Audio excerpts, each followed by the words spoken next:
Good morning, brethren of Holy Joy Church Incorporated UAE, in the main church of Sharjah, branches of Dubai, Abu Dhabi, Ajman, Ras Al Khaimah, members of Holy Joy Church Incorporated Doha, Qatar, all Berean students of Malaysia and UAE, all our Berean pastors, ministers, pastors in training, Shabbat Shalom.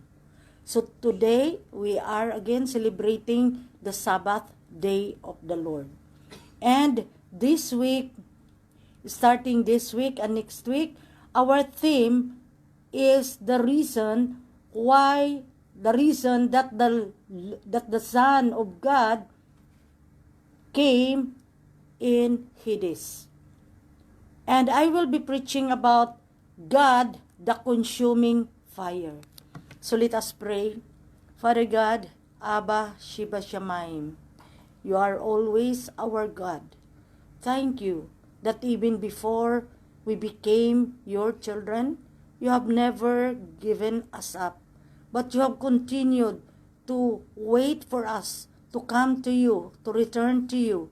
And through your Son, Yeshua HaMashiach, we have been able to know you more, and we are able to come to you today. And I pray that this sermon, this live streaming will become a sweet aroma to your throne of grace.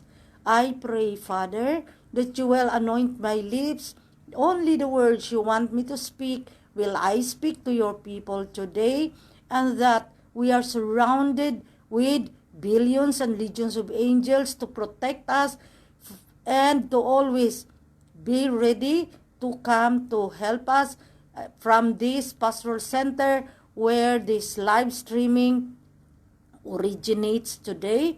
I also pray that your angels have stationed in all the houses of your children who have been watching this live streaming at this moment, and even those who have been invited, O Lord God, to know you as their Lord and Savior, Yeshua HaMashiach, I pray.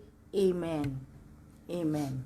So as I said, I will be preaching about the God, the consuming fire. Let's open our Bible to Matthew chapter 3 verses 10 to 12. And even now, the axe is laid to the root of the trees. Therefore, every tree which does not bear good fruit is cut down and thrown into the fire. Verse 11, I indeed baptize you with water unto repentance, but he who is coming after me is mightier than I, whose sandals I am not worthy to carry.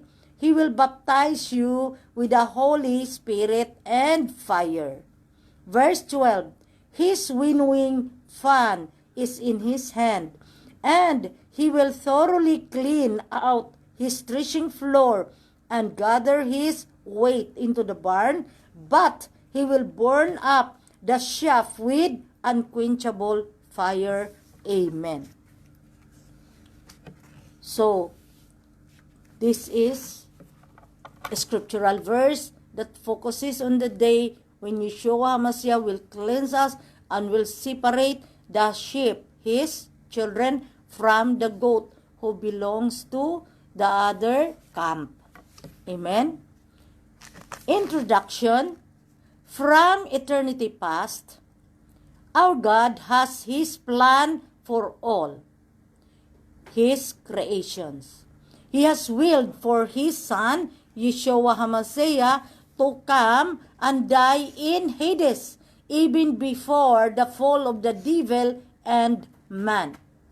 This is God's will for His Son to ascend to heaven and inherit God's throne, holy name, and glory put in heaven. And in Hades, the Son of God humbled and obeyed God the Father, destroyed the devil's work, redeemed God's name, and gave the gift of salvation to men. Amen? First point, the Son is one with the Father. Before the Son of God came to Hades, the world we are in now, He was in His Father's bosom. Marami pong nag-isip na nung bumaba ang Panginoon, galing siya sa kalangitan. He was not in heaven. He was in the bosom of the Father. He only entered heaven when He ascended on the 40th day after His resurrection from Hades. Amen? He was in His Father's bosom. The Father made heaven and earth and all that is in them with the Son and the Holy Spirit of God. So ang tatlong triune God, the Father, the Son, and the Holy Spirit, or in Hebrew language, Ruach HaKodesh Elohim, they are all one with the Father. From the beginning of time, never was there a time in the past until now that the Son was separated from the Father. But the Father, the Son, and the Holy Spirit always work as one. Kaya tinatawag silang triune God. Dahil when they work, they will work together. They were and are always one with the Father. Hence, we call our God a triune God. Even Yeshua HaMashiach, while a God incarnate, recognized His oneness with the Father. The Son is one with the Father. John chapter 10, 29, 30, My Father, who has given them to me, is greater than all, and no one is able to snatch them out of my Father's hand. Verse 30, I and my Father are one. Palagi po silang magkasama.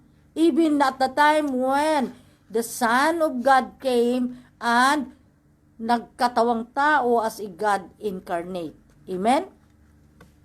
Yeshua HaMashiach is one with the Father, but He said, My Father is greater than I. John 14 verse 28, You have heard me say to you, I am going away and coming back to you. If you love me, you would rejoice because I said, I am going to the Father, for my Father is greater than I. Amen? Although He was equal to God, being in the form of God, did not consider equality with God, but made Himself of no reputation, in the form of a bondservant, being obedient to the Father to the point of death. Ganun po ang ating Panginoon. Hindi po siya, He was not seeking for reputation. He was not seeking to be called the Son of God. But every time He spoke, at the time, He would always refer to Himself as the Son of Man. Amen? Philippians chapter 2, verses 6 to 11, who being in the form of God, did not consider it robbery to be equal with God. Verse 7, but made Himself of no reputation, taking the form of a bondservant and coming in the likeness of men. Amen? Verse 8, and being found in appearance as a man, He humbled Himself and became obedient to the point of death, even the death of the cross. Amen?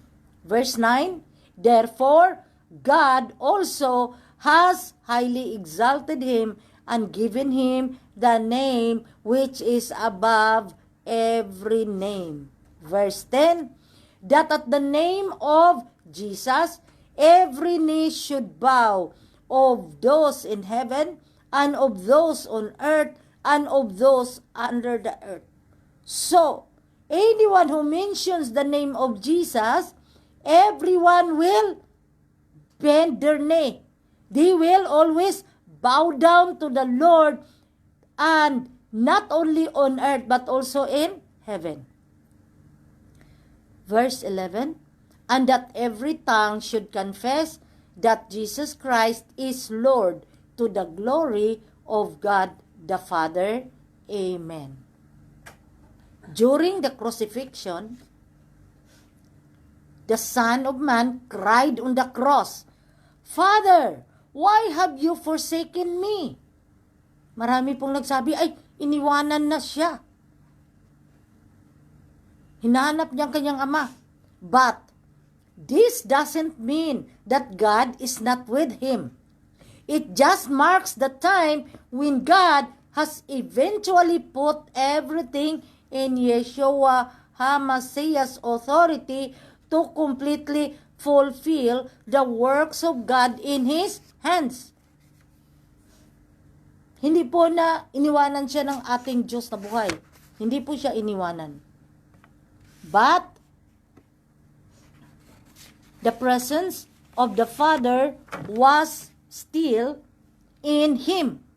Hence, immediately after He turned over His Spirit to Him, He received it, and the Son of Man breathed His last. Ano bang sinabi niya? Father, into your hands I commit my spirit. So nung tinurn over niya sa Diyos Ama ang kanyang espiritu, Yeshua HaMashiach died. He breathed His last. Dahil kung hindi niya i-turn over ang kanyang spirito, who came upon Him after He was emerged from the water, who alighted on Him like a dove, hindi po mamatay ang ating Panginoon. Because He is God. He was 100% God. He was 100% man. That's why namatay siya immediately after He said, Father, into your hands I commit my spirit. Amen? And after He entered heaven, God made everything in heaven and on earth to bow their knees and confess that Yeshua HaMashiach is Lord, to the glory of God the Father. So, kailan lang siya? Nagsabi siya, ngayon, i-worship ninyo ako. Kailan? When He ascended into heaven, He sat on His throne, was crowned as the God of heaven, Lord of lords, and King of kings. Amen? Hindi po siya winorship dito. Pinatay nga eh. Amen? And we should know that this was God's plan in eternity past before the fall of Satan. It was planned in eternity past before the creation of the world that the Son of God would come to Hades and die. Ano ba yung tinatawag na Hades? Itong mundo where we are in the Bible, it is known as Hades. Biblical term for the world is Hades, which we call the world, the earth. Amen? It was planned in eternity past that the Son of God would come to Hades and die. The plan of the Son of God to come and die was not decided because of the fall of man.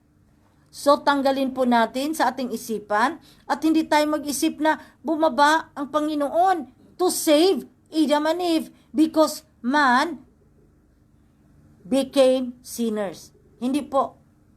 Even before Adam and Eve were created by God, He, together with the Father and the Holy Spirit, already planned in eternity past for the Son to come to Hades and die. The plan for the Son of God to come and die was not decided because of the fall of man. Instead, before the fall of man, God already set the plan in eternity past that the Son of God would come to Hades and die. So, before the creation of the world, in eternity past, God had such a plan, and it was manifested in the last times for man. 1 Peter chapter 1 verses 18 to 20. Knowing that you were not redeemed with corruptible things like silver or gold from your aimless conduct received by tradition from your fathers. Verse 19, but with the precious blood of Christ, as of a lamb without blemish and without spot. Verse 20, he indeed was foreordained before the foundation of the world. He was foreordained before the foundation of the world, but was manifest in these last times for you. Amen? Second point, God redeems what is lost to Satan. Before the Son of God entered heaven, the anointed cherub Luciel desired to be like God and to ascend archangel. Amen?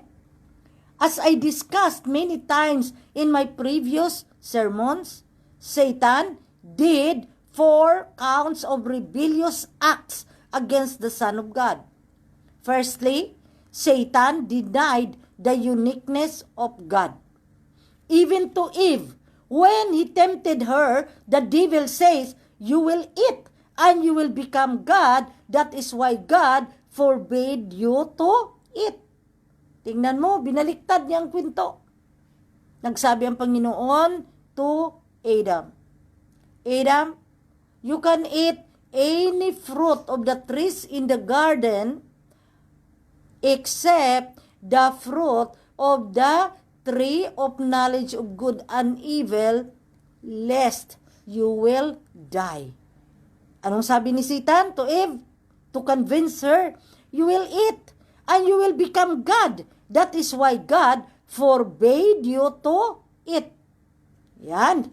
Ginawa pa ngayon ni Satanas na liar ang ating Diyos. Amen? So, the first commandment of God in Exodus 20 verse 3 says, you will have no other gods before me. Kaya yun ang purpose na there are 4 from commandment 1 to 4, all these 4 commandments in the 10 commandments of God, this talk about man's relationship with God. Ano ang first commandment? You will have no other gods before me. Bakit? Dahil yun ang kasalanan ni Satanas, number 1 yung kasalanan. To aspire, to desire to be like God. This means that there is only one God. Then the second commandment, you shall not consider idols as God. Means you will not deify other creatures because there is only one God. But Satan said, if you eat it, you will be like God. So anong gustong mangyayari ni Satanas? He tempted Eve to believe that if Eve and Adam would eat the fruit of the tree of knowledge of good and evil, they would become like God. But we know that only God is the creator. Adam and Eve were all creations. Therefore, the second sin of Adam is the second sin of the devil, which he wanted also to become sin of man, is to deify the creation of God. Ang creation niya, si Adam and Eve, gusto niyang ipalabas na magiging Diyos. That is deification. Amen? God simply wants us not to give the name of the unique God to a creature and defile it. Third, Satan blasphemed God. Hence, the third commandment of God in Exodus 20 verse 7, you shall not misuse the name of the Lord your God in vain, for the Lord will not hold guiltless who takes His name in vain. Amen? Kaya hindi natin gagawing mga kwento-kwento at gawin nating issue ng mga jokes ang pangalan ng Panginoon. Anong sabi niya? God, the Lord your God, will not hold guiltless who takes His name in vain. Amen? Tandaan natin, mga kapatid, God's name is so holy that the praise, hallelujah. Bakit lumabas ang praise, hallelujah? Hallelujah, God is telling, God is commanding angels, praise the name of God. Bakit niya inassign ang angel of the Lord before His Son came out of the bosom of the Father? Ano ang trabaho ng angel of the Lord? To supervise. Siya ang magiging administrator sa mga lahat ng mga anghel to worship the name of God.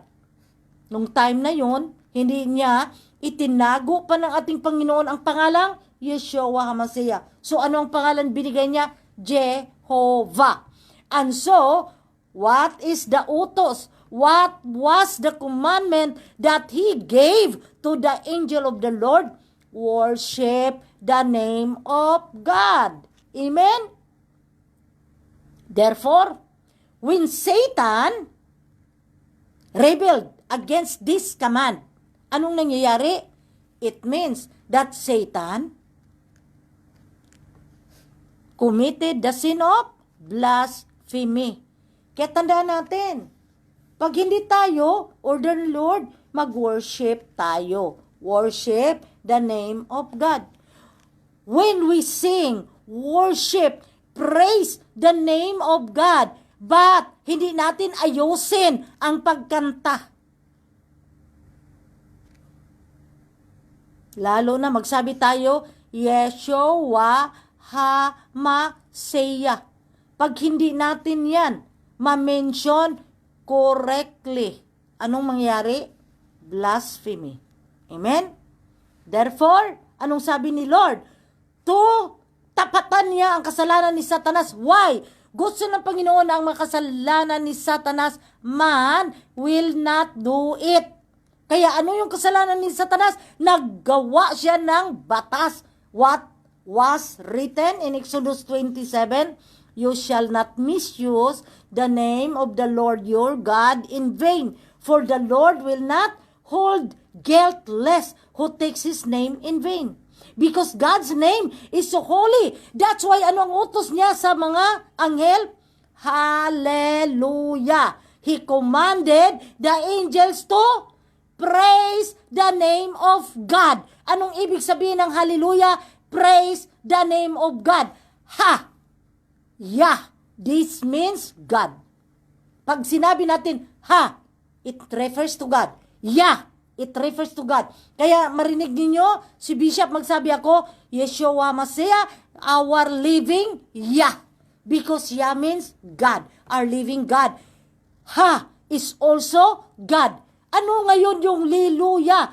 Praise. That's why, hallelujah, God's command to the angels to praise the name of God. Kaya pag nagkanta tayo, hindi yan sinasabi, hallelujah, hallelujah, hallelujah. Kailangan mapahalo na. We have to make sure the name of God, must be heard by everyone who wants to worship the King of Kings, Lord of Lords. Otherwise, ano ang sinasabi? We will be blaspheming the name of God. Si Satanas nga, Satan just stopped worshiping the Lord. Anong nangyayari? He committed the sin of blasphemy. This is one command, Lucifer rebelled against it. and left his position for he wanted to have the name of God. Ayaw niyang i-worship. Gusto niyang masakan niya yung pangalan na yun. Amen? Isaiah 14 verse 12 to 14. How you are fallen from heaven. Referring to Satan. How you are fallen from heaven, O Lucifer, son of the morning. How you who weakened the nations are cut down to the ground. Kaya dito siya inihagis ng mga anghel. Hinagis siya dito sa earth. Kaya ang earth nagiging Hades. Ang another term for Hades kasi is Sheol. Kung baga, sa Hebrew, sa mga Jewish, pag sinabi mong Sheol, yan ang lugar na yung mga patay ilibing. Sheol is another name for Hades. But to our language, ang sabi natin, we do not use the word Hades, but we say the world, the earth. Amen?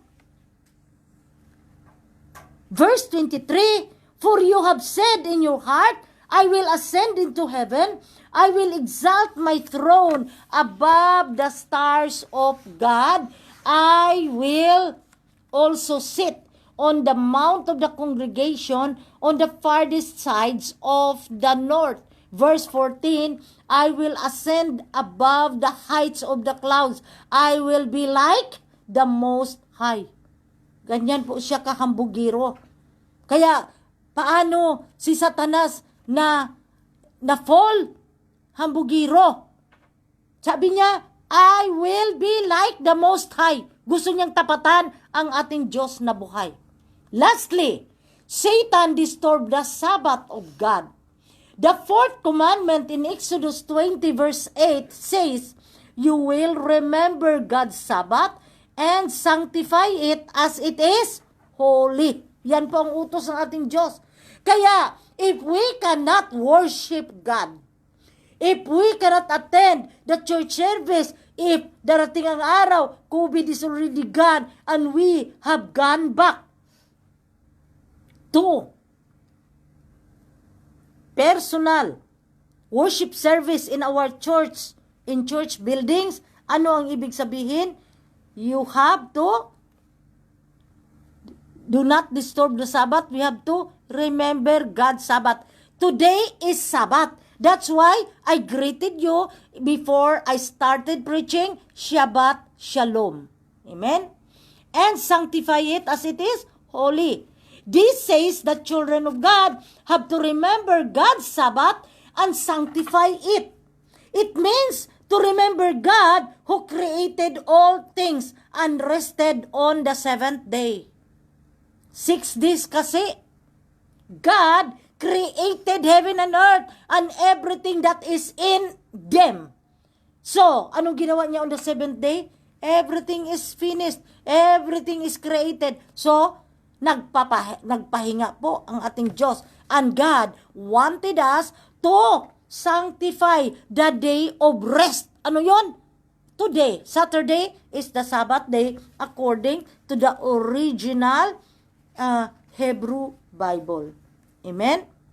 This says that children of God have to remember God's Sabbath and sanctify it. It means to remember God who created all things and rested on the seventh day. The devil's tactics, take note of this, our brethren, has never changed throughout the ages. But he used the same sins against men. Ano yung kasalanan ni Satanas? Yun din ang mga kasalanan na gusto niyang gagawin ng mga people of God. Amen?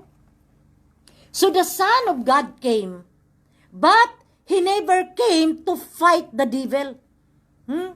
Nakipag-wrestling ba ang ating Diyos kay Satanas? Wala po.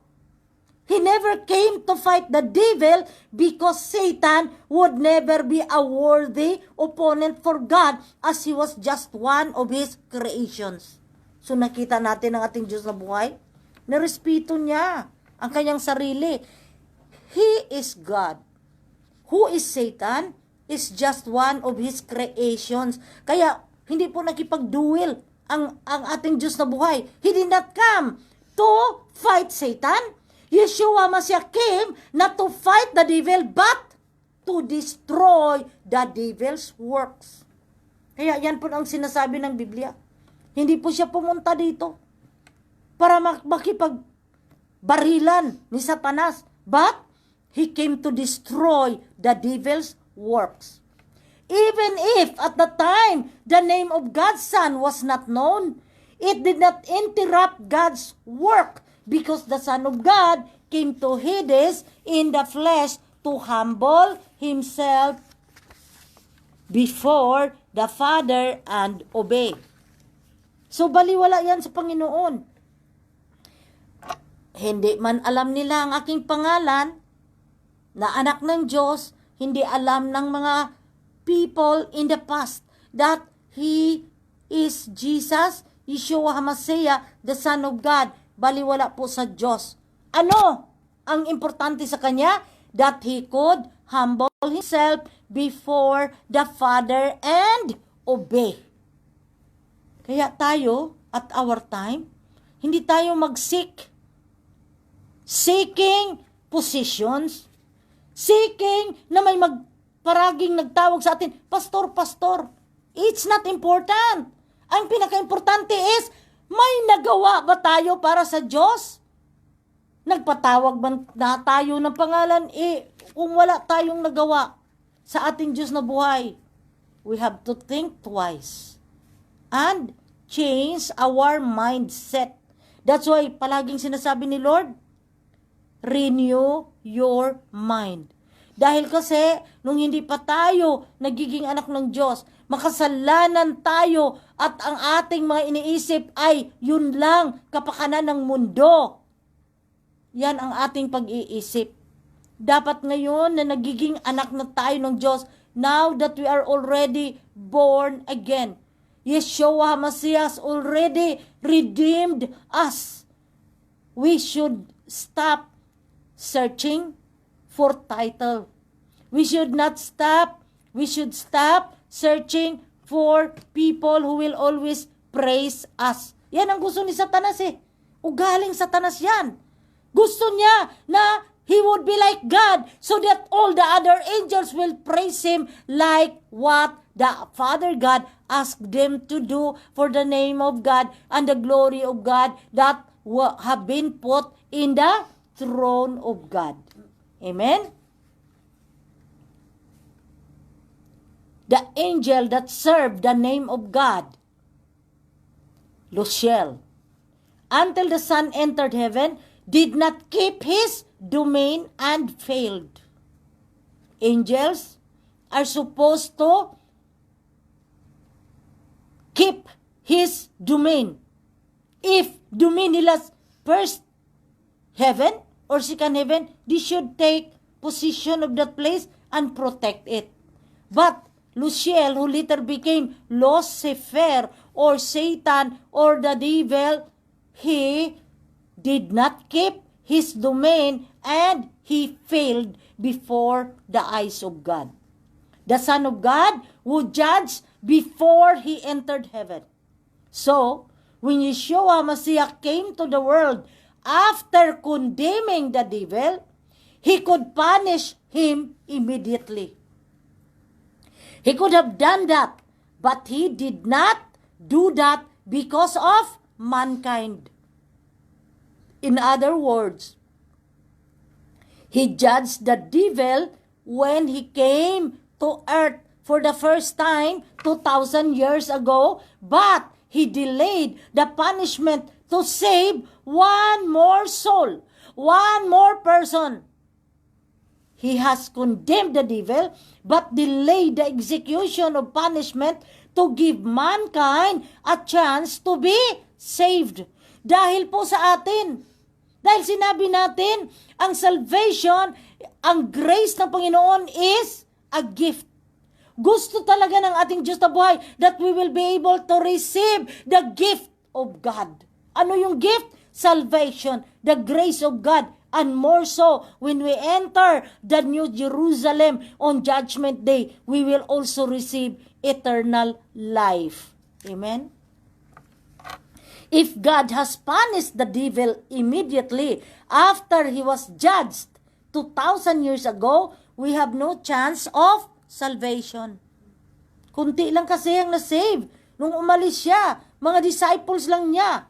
That's why the Lord has commanded them to do the Great Commission upang dumami ang mga tao, ang mga kaluluwa na mapunta sa kanyang kaharian, makabalik sa Diyos Ama. Amen? In short, Yeshua HaMashiach has accomplished the work of God to redeem His name, blasphemed by the rebellious angel, take over and restore the life of His children, our life, and to judge the devil and free mankind from the law of sin. Amen? So most of all, Yeshua HaMashiach has made Himself known to mankind through His gospel.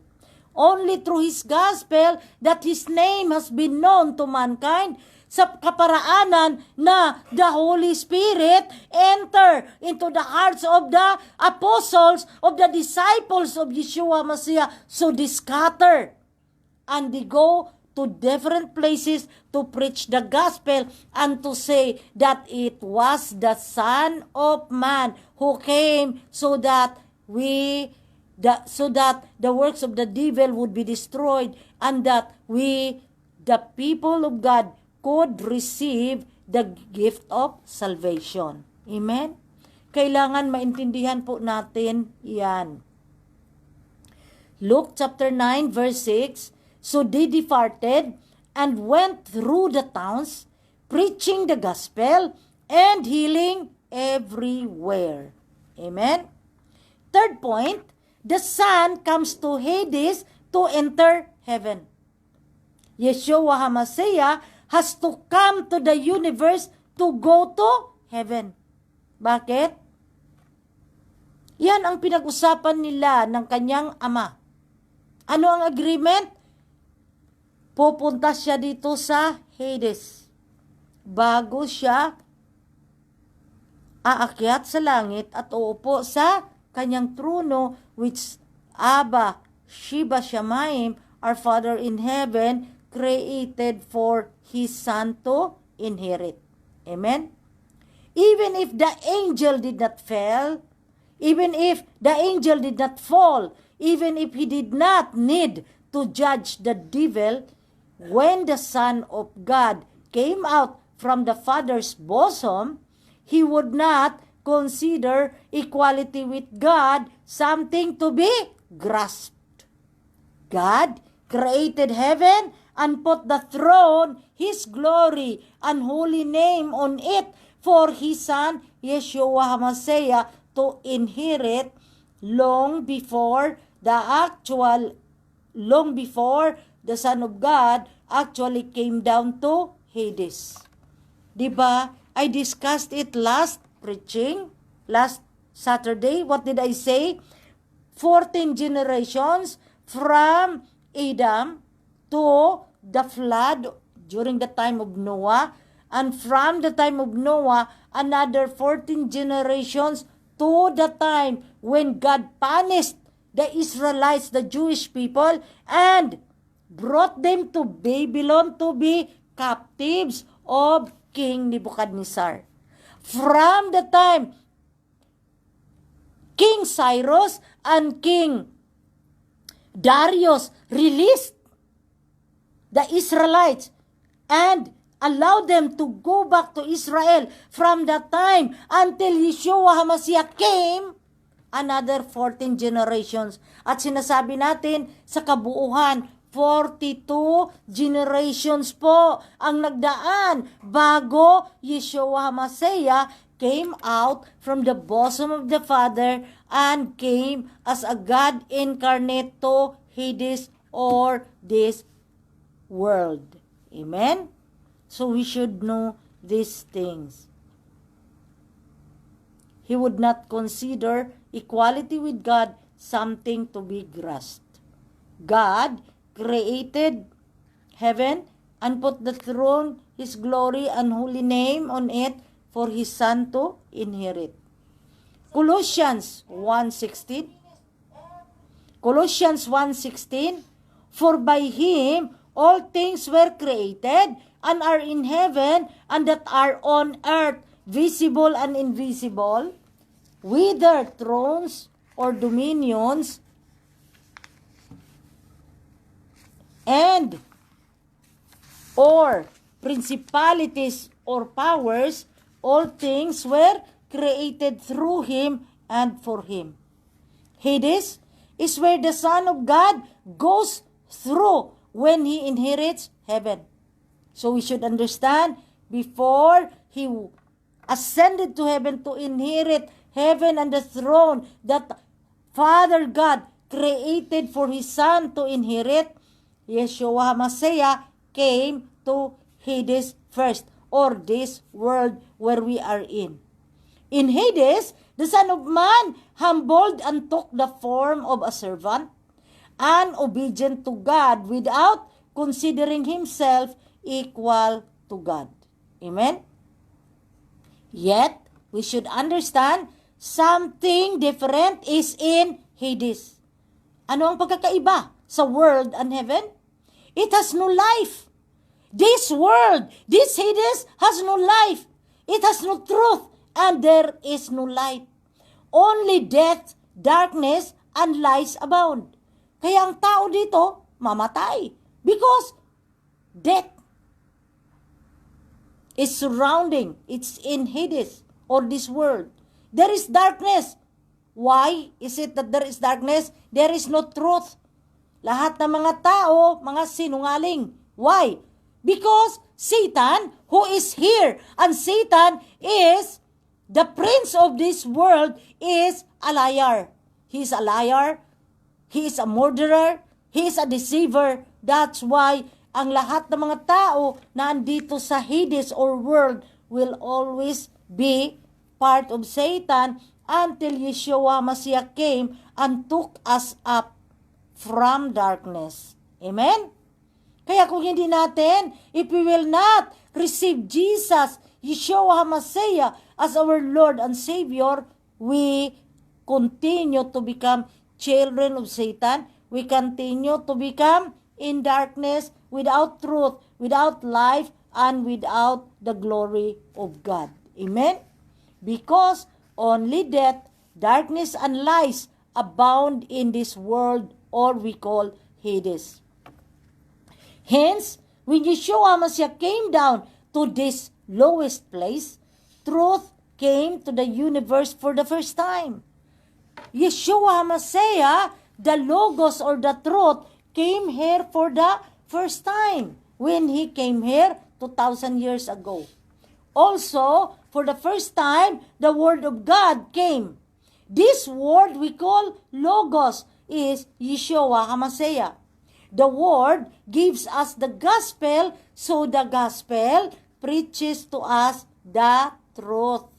Only the gospel of Christ that is preached to us, only then that we know that Yeshua HaMashiach is the true God. He is the only one true God. John 14 verse 6, Jesus said to him, I am the way, the truth, and the life. No one comes to the Father except through me. No one can go back to the Father unless we receive Yeshua HaMashiach or Jesus Christ as our Lord, our Savior, who He declares Himself is the way, the truth, and the life. He is the light. So, He lives out of the darkness and saves us from the darkness. Siya lang po ang nakasave sa atin from darkness. John chapter 8 verse 12, Then Jesus spoke to them again, saying, I am the light of the world. He who follows me shall not walk in darkness, but have the light of life. Yan po ang sabi niya. I am the light of this world. If we will not follow Him, then we cannot walk in light.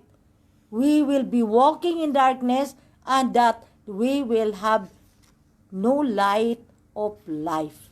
Amen? I-repeat ko, John chapter 8 verse 12.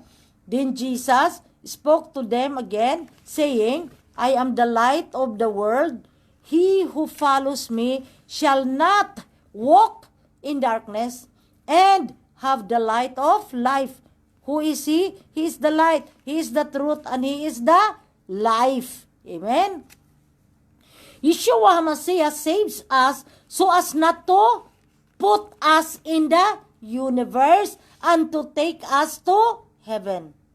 He does not put us in one of the planets after rescuing us, but He will take us back only to heaven.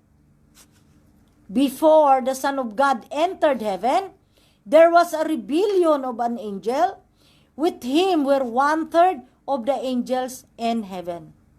Sinabi ko kanina that Luciel was a anointed cherub. Ano bang trabaho ng cherub? Bawat anghel po, seraphim, another job nila is different. Warring angels, another job. Ang mga cherubim, they are the ones that binigyan ng trabaho ni Lord. One, ano yon? To take care of the Garden of Eden, so that ang tao na nagkasala, si Adam and Eve, cannot go back to the Garden of Eden and take the fruit of the tree of life, so that sin will not be able to live forever in man. Amen? Yan ang number 1 ng trabaho. Before nagkakasala ang tao, ang trabaho nila, ano? The worship. Sila yung nasa surrounding they are the ones surrounding the throne of grace of God. Oh, hallelujah! Hallelujah! Our God, our Creator. Yan po ang trabaho. Kaya magsabi ka, ay, nakita ko, may bantay kang anghel ng mga maliliit.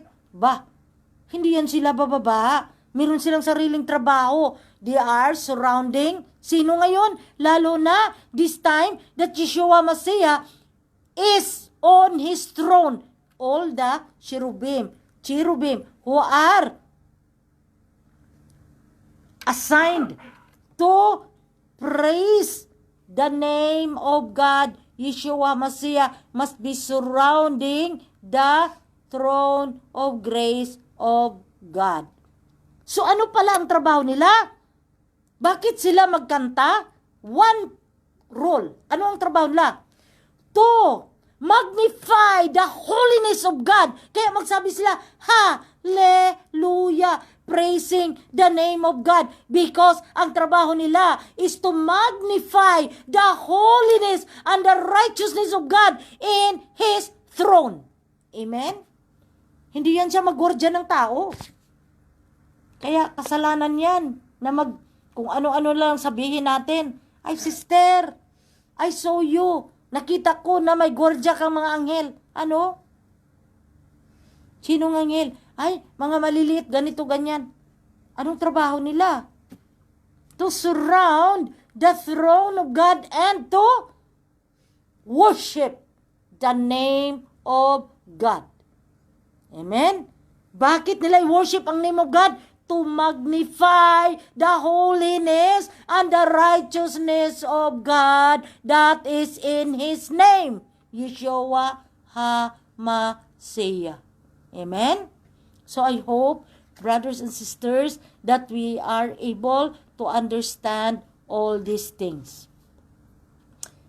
We should not open our mouth just for the sake that sabihin na, ay, very close pala siya ni Lord, may nakitang ganito. Naku, saan ka pupunta? Diretso sa lake of fire. Why? You are making up stories that belong to God. Angels are holy. Especially pag nag-mention ka na cherubim. Nakita mo? When God ordered Moses to build the Ark of the Covenant who were watching the Ark of the Covenant. Dalawang cherubim po ang ginawa because dahil ang trabaho nila to guard the throne of grace of God, to maintain, magnify the holiness and righteousness of God. Kaya the Ark of the Covenant were the 10 Commandments, the staff of Aaron that budded, and a sample of the manna that are preserved inside the Ark of the Covenant. This Ark of the Covenant has been guarded by 2 cherubim that ang kanilang mga wings nag-touch ang both wings. Tapos ang kabilang wings nag-touch doon sa wall of the most holy place. Yan. Kaya alam natin ang trabaho nila. Every angel, they are assigned to do other things. Hindi sila pareho ng work. Different. Kaya pag seraphim ang makita mo, ito pala, pag sinabi natin cherub, single. Ibig sabihin, cherub, one angel only. Pag we are talking about cherubim, it means plural. It could be hundreds of millions ba ng mga angels. We call them cherubim that are worshiping in the throne of grace of God. Amen? Pag sinabi natin seraph, ibig sabihin, isa lang siya. Only one seraph. Pag sinabi na natin seraphim, rami yan. Seraph, single. Seraphim, double. Ay, hindi double. Many. More than one. Amen? So we should know these are the language that we can read in our Holy Bible. Amen? So, the Son of God came to Hades, first to destroy the devil's work and judge the rebellious angel who becomes the ancient enemy of God. Pag sinabi natin, God destroys the ancient enemy of God. Who is the ancient enemy of God? Satan. We call devil. So ano kayo yung pagkakaiba ng Satan and devil? If we call him Satan, anong sabi ni Jesus or Yeshua Masiah was talking to the disciples? Anong sabi niya? He rebelled. The Lord Yeshua Masiah was telling them that in a few days I will be betrayed and I will be killed. But on the third day I will rise from the dead. Anong sabi ni Apostle Peter? Hindi yan mangyayari, Lord. He rebuked the Lord. Ano ang sabi ngayon ni Lord? The Lord look at Peter. Anong sabi niya? Get away from me, Satan. So, ang ibig bang sabihin, nagiging satanas si Peter? No. Ang sinabi ni Peter is being influenced, being controlled by the spirit of Satan. That's why nagsabi si Lord, get away from me, Satan. Yan.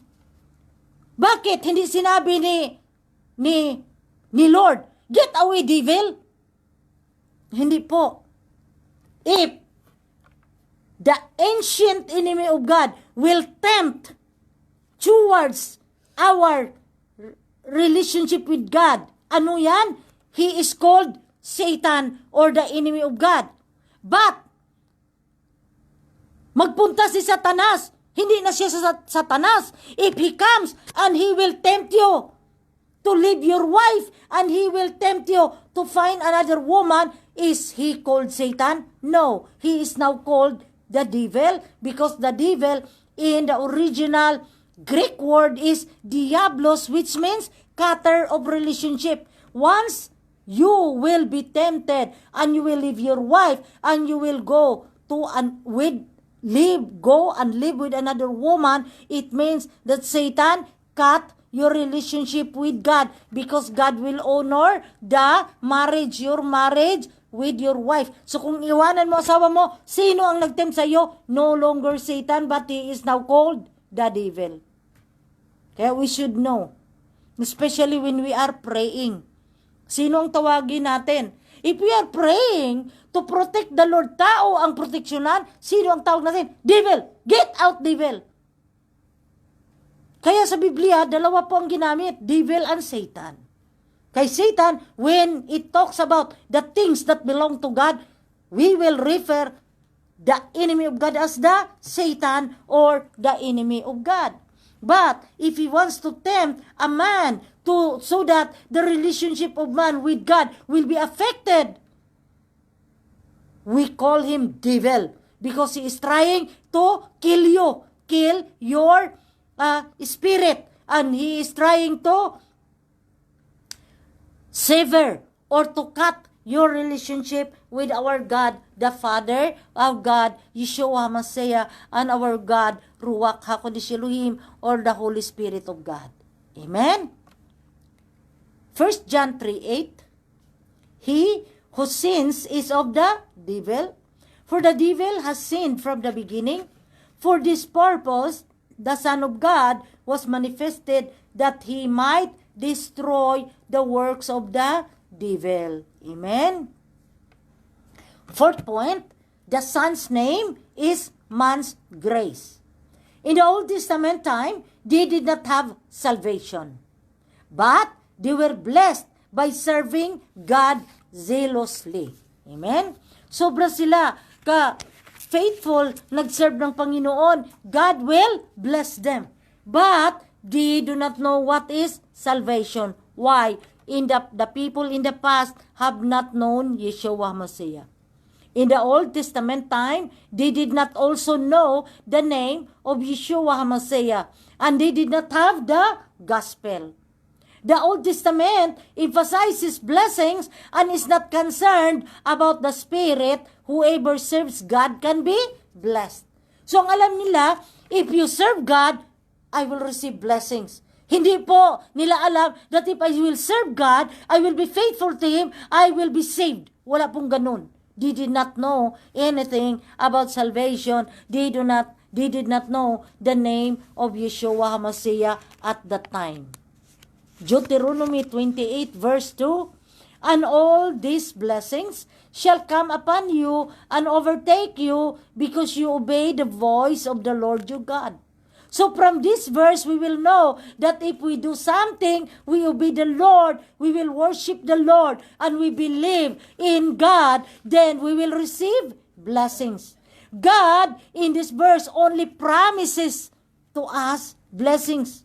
Wala pong promise ni Lord na, sige, pag-serve kayo, mag-faithful kayo sa akin, mag-obey kayo, upang kayo po ay magligtas. Wala pong kaligtasan na pinag-usapan during the time because sino lang ang makapagligtas? Ang makapagligtas, only Yeshua Mashiach. And Yeshua Mashiach at the time was the secret of God the Father. Yan ang sinabi ko last preaching, that Yeshua Mashiach was the secret of God. Amen? Now today, we come to know Yeshua HaMashiach, and we have come to know the gospel. The New Testament emphasizes eternal life.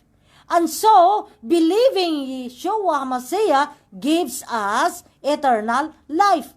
And serving God can also be blessed. This is the difference between the New Testament and the Old Testament. Our goal in the New Testament is to have eternal life, where the Israelites in the Old Testament only 6 blessings.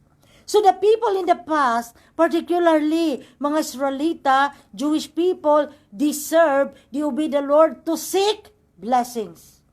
Because they do not know anything about Yeshua Mashiach. They do not know anything about salvation. John chapter 20, verses 30 to 31, and truly, Jesus did many other signs in the presence of His disciples which are not written in this book. So lahat na nabasa natin sa Bible, not all of the things that mga miracles that the Lord Yeshua Mashiach did during His time on earth, they were not all written in the Holy Bible. Verse 31, in context, but these are written that you may believe that Jesus is the Christ, the Son of God, and that believing you may have life in His name.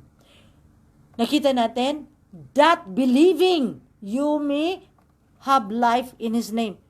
If we just know Yeshua Messiah, but we do not believe in that name, we do not believe that He is the Son of God, that He is the only Savior, and God, we cannot have life. Amen? Hindi tayo masave if we only know Yeshua Messiah. Sister, alam mo ba si Jesus? Alam ko na yan. But you do not believe. Wala pong nang mangyayaring ganun. It means you are not saved. Although they believe in God, their goal is to be blessed. So during the time of Abraham, until Yeshua Messiah came to earth as a God incarnate, their goal for serving God, for obeying God, is only to be blessed. True Christians believe in Yeshua Messiah in order to have eternal life. We believe in the name of the Son of God, Yeshua HaMashiach. John chapter 3 verse 15, that whosoever believes in Him should not perish but have everlasting life. Amen? The New Testament tells us to believe in Yeshua's name and have eternal life. Even if the good news is not preached to mankind, God's plan is all fulfilled. However, after Yeshua Messiah judged the devil 2,000 years ago, He did not punish him right away in order to give eternal life to mankind. He delayed the punishment of the devil to give grace to mankind. Hence, the name of the Lord is a grace to the human race. Ano yung title na sinabi ko kanina? Our title is about God, the consuming fire.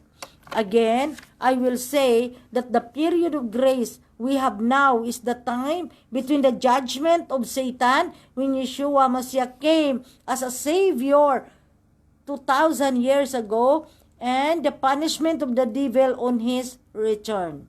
So, mula ng ating Diyos na buhay came to destroy the devil's work until He comes back to judge us, to judge the world, to judge Satan, and throw him into the lake of fire. This is the period, tinatawag natin, period of grace. Amen? Once the devil is punished, everything is over. Wala na. Pag napunish na si Satan, there is nothing to believe. Patay, wala na eh. Tinapon na. Everything is over. Everything is accomplished by the Son of God. John chapter 6 verse 29, Jesus answered and said to them, "This is the work of God, that you believe in Him whom He sent."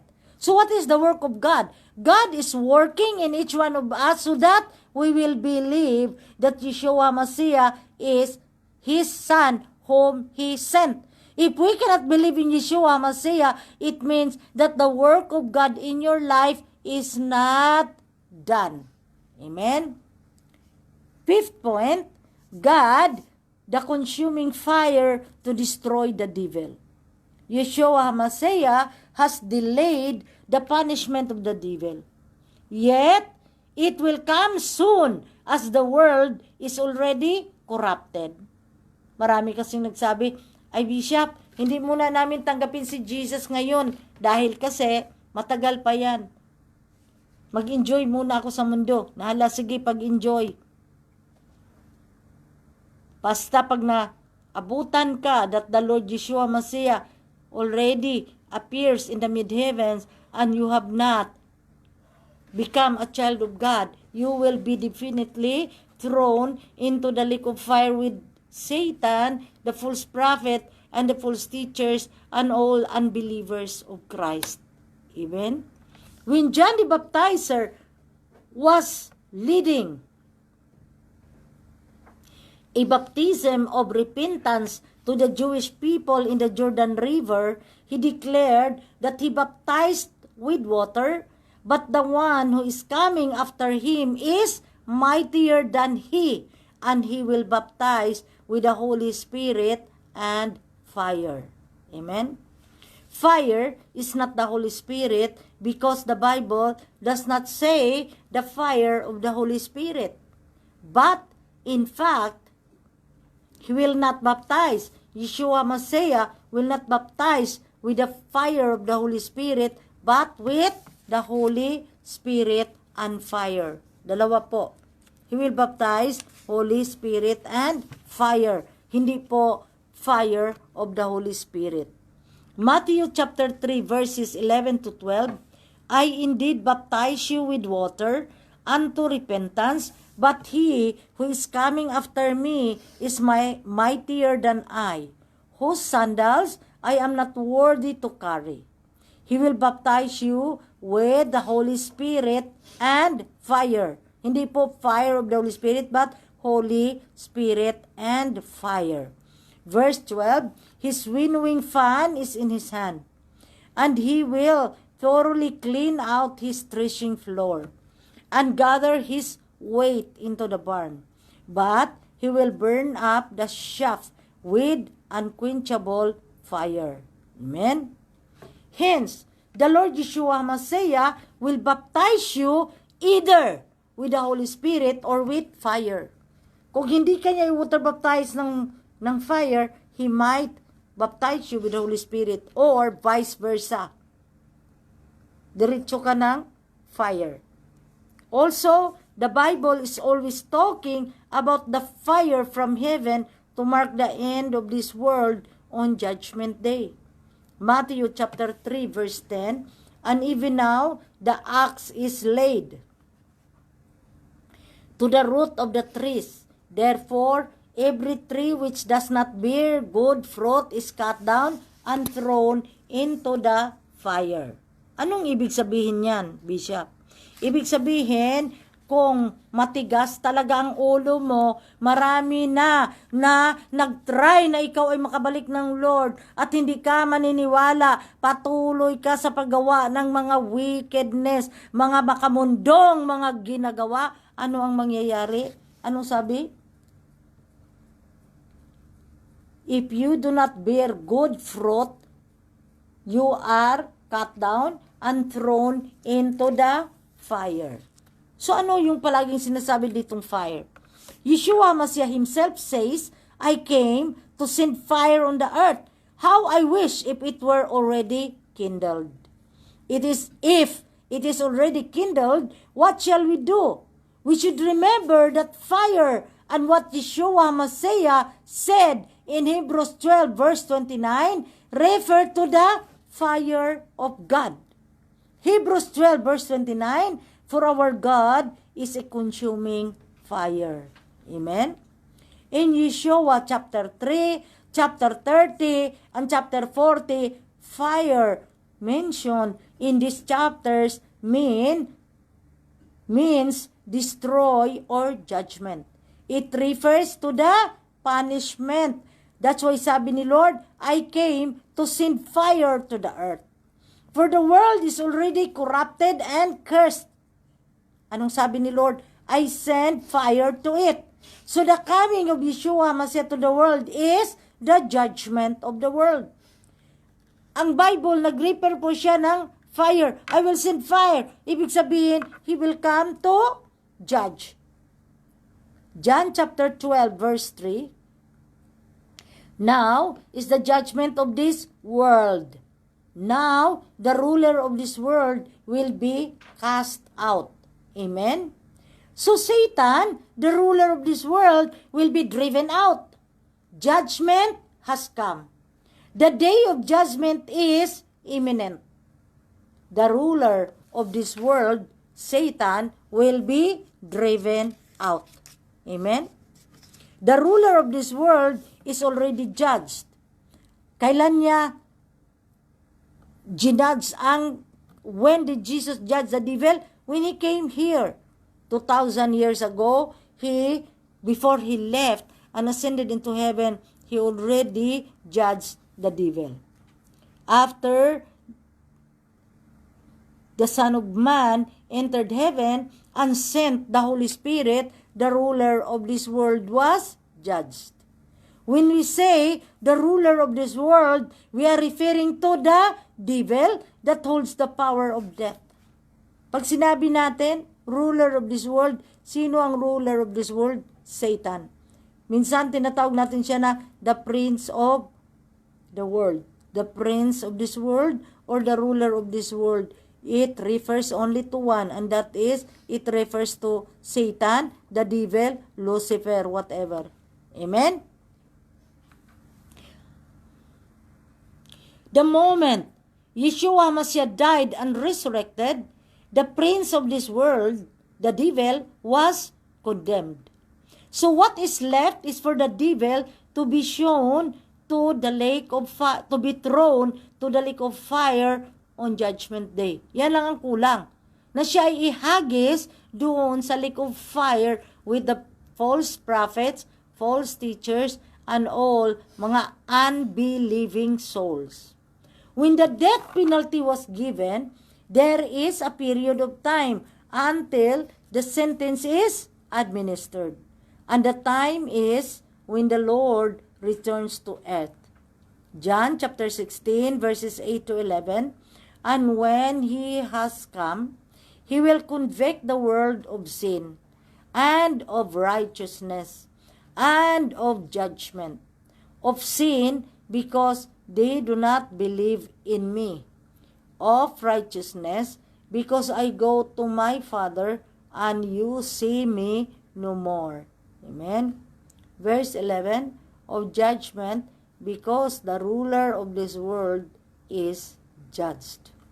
So while the Lord is not back yet to administer the judgment against the devil, the work of the devil is no longer is to tempt people into his own hands.